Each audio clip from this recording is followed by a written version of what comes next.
Oubliez définitivement les sourires en coin des consultants de plateau et la condescendance crasse des analystes de salon qui distribuent déjà les points avant même le coup d'envoi.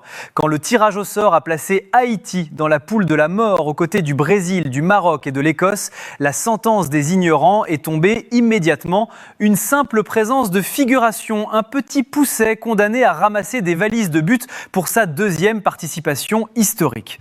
Quelle immense erreur de jugement. Aujourd'hui, on ne va pas faire de la charité chrétienne, on va décortiquer la mécanique froide d'un commando prêt à faire sauter les certitudes du football mondial.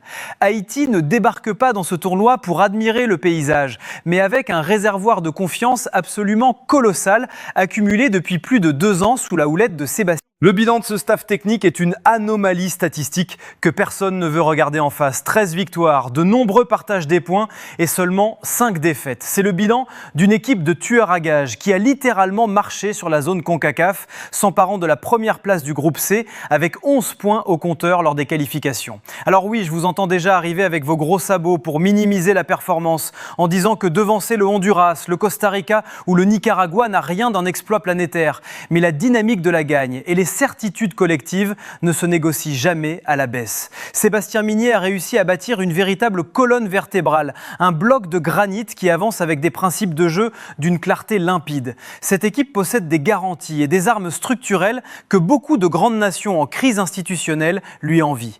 L'histoire poussiéreuse de la Coupe du Monde 1974, où la sélection s'était fait massacrer par l'Italie, la Pologne et l'Argentine, n'est plus un traumatisme paralysant, mais un carburant psychologique ultra puissant. À l'époque, le seul véritable coup d'éclat avait été de briser l'invincibilité légendaire du gardien Dinosov. Plus de 50 ans plus tard, les Grenadiers avancent légers, libérés du poids de la pression, avec la certitude intime d'avoir déjà validé leur propre Coupe du Monde en arrachant cette qualification historique. Le Brésil traverse une reconstruction permanente qui balbutie son football. Le Maroc croule sous la pression étouffante de son nouveau statut de favori continental. Et l'Écosse reste une formation besogneuse, sujette à d'immenses trous d'air tactiques. Dans ce paysage mouvant, savoir exactement où l'on va et comment l'on joue est le plus grand des privilèges. Haïti est armé pour le chaos. Pour comprendre comment ce commando haïtien compte faire dérailler les locomotives de sa poule,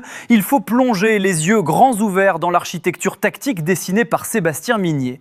Sur le papier, le technicien français ne cherche pas à réinventer la roue. Il s'appuie sur une structure classique, un schéma de départ articulé en 4-2-3-1 qui se mue immédiatement en un 4-4-2 rectiligne et ultra hermétique dès que le ballon change de camp. L'objectif est limpide, imposer une compacité de tous les instants pour réduire les espaces interlignes et asphyxier la créativité adverse. Mais ne tombez pas dans le panneau des clichés habituels. Pensez que cette équipe va se contenter de parquer un bus devant sa surface en attendant que l'orage passe est une insulte à leur philosophie de jeu. Dès qu'Haïti récupère le cuir, le plan défensif laisse la place à une volonté féroce de projection fluide et verticale. Il n'y a aucune volonté de confisquer le ballon pour le plaisir de faire tourner le chrono, aucun mimétisme stérile des préceptes de possession européens. Les Grenadiers jouent avec un grain de folie pure, une fantaisie innée et un sens aigu de la verticalité qui rappellent leurs plus belles heures lors des phases éliminatoires. C'est un football de transition rapide, un art du contre-pied qui se nourrit du chaos ambiant. Pourtant, derrière cette séduisante promesse offensive, un œil averti repère immédiatement une faille structurelle qui pourrait s'avérer fatale face au cadre du mondial.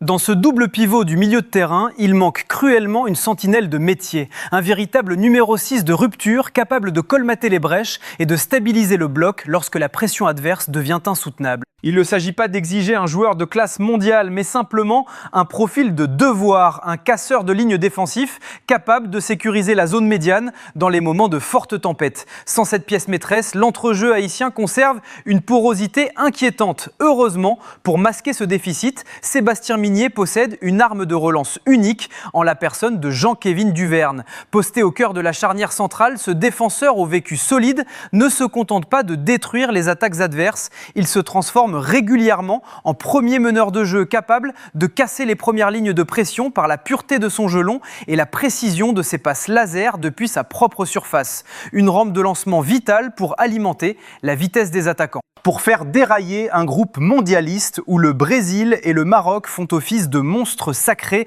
La rigueur défensive ne suffit pas, il faut une étincelle, un grain de folie capable de transformer une possession stérile en un coup de poignard létal. C'est ici que l'animation offensive d'Haïti prend une dimension presque mystique. Les grenadiers ne calculent pas, ils attaquent par vagues successives, portés par une insouciance et une fantaisie qui échappent totalement au logiciel de calcul des sélections européennes ou sud-américaines.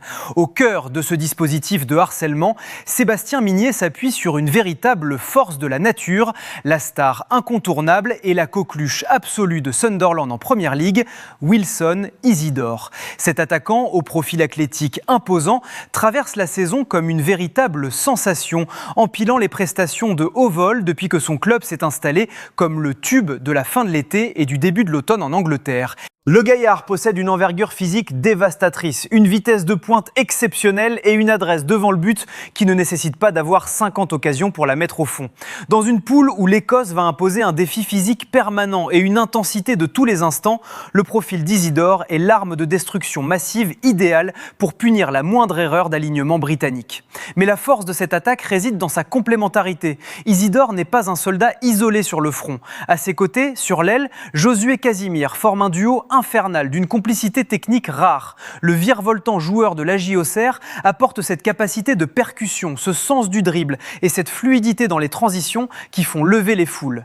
Les deux hommes se trouvent les yeux fermés, alternant les appels en profondeur et le jeu dans les pieds pour désarticuler les blocs les plus compacts. Ajoutez à cela l'intégration réussie de Mondi Prunier, arraché de haute lutte lors d'une véritable guerre d'influence dans les Caraïbes, où toutes les sélections de la région voulaient se l'approprier, et vous obtenez un trident offensif imprévisible et ultra complémentaire. Si Wilson Isidore enfile le costume historique d'Emmanuel Sanon, ce héros légendaire qui avait fait chavirer le pays en 1974, Haïti ne fera pas que douter ses adversaires, elle va les terroriser. Au fond, cette Coupe du Monde 2026 ne sera pas une simple parenthèse enchantée pour Haïti, ce sera le tribunal suprême de son histoire moderne. Le rideau va se lever sur un théâtre de l'extrême où les grenadiers n'auront pas le droit de jouer les figurants timorés. Les certitudes tactiques de Sébastien Migné, la discipline de fer du bloc en 4-4-2, la rampe de relance de Jean-Kévin Duverne et le sens du sacrifice de Josué Casimir ont permis d'accomplir le premier miracle de la qualification.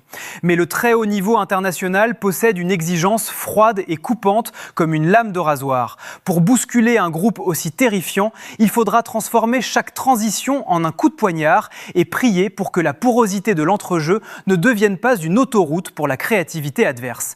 La prophétie est posée, la feuille de route est tracée et les sourires condescendants des experts de salon doivent maintenant laisser la place à la fureur de la compétition. Si Wilson Isidore enfile l'armure d'Emmanuel Sanon pour chasser les fantômes de 1974, ce mondial n'aura pas le goût des larmes, il aura l'odeur du sang et de l'exploit. C'est le moment de vérité et les masques ne peuvent plus cacher le choc des ambitions. C'est à vous de prendre position, la famille. Le plan du grand braquage est sous vos yeux et les lignes de front sont dessinées. Est-ce que cette sélection d'Haïti possède la force mentale et le grain de folie nécessaire pour réitérer le miracle du Costa Rica et faire sauter la poule de la mort en terrassant le Maroc ou l'Écosse? Ou assistons-nous en direct à une douce illusion romantique qui va se briser dès les premières minutes face à la réalité du haut niveau? C'est le moment de trancher, les frères. Faites exploser l'espace commentaire. Écrivez le mot « exploit » si vous êtes intimement convaincu que les grenadiers vont choquer la planète foot et s'extirper de ce groupe de la mort. Ou écrivez le mot « naufrage » si vous estimez que la poreuse réalité du milieu de terrain va condamner cette équipe aux dures lois de la logique. Ne restez pas de simples spectateurs de ce séisme. Pulvérisez ce bouton « j'aime » pour donner de la force à l'analyse sans concession. Abonnez-vous immédiatement à la chaîne Foot Inside 2026 et activez cette cloche de notification pour ne rien rater des futures batailles tactiques du mondial. Prenez grand soin de vous, restez connectés et que la ferveur reste entière. On se retrouve très vite.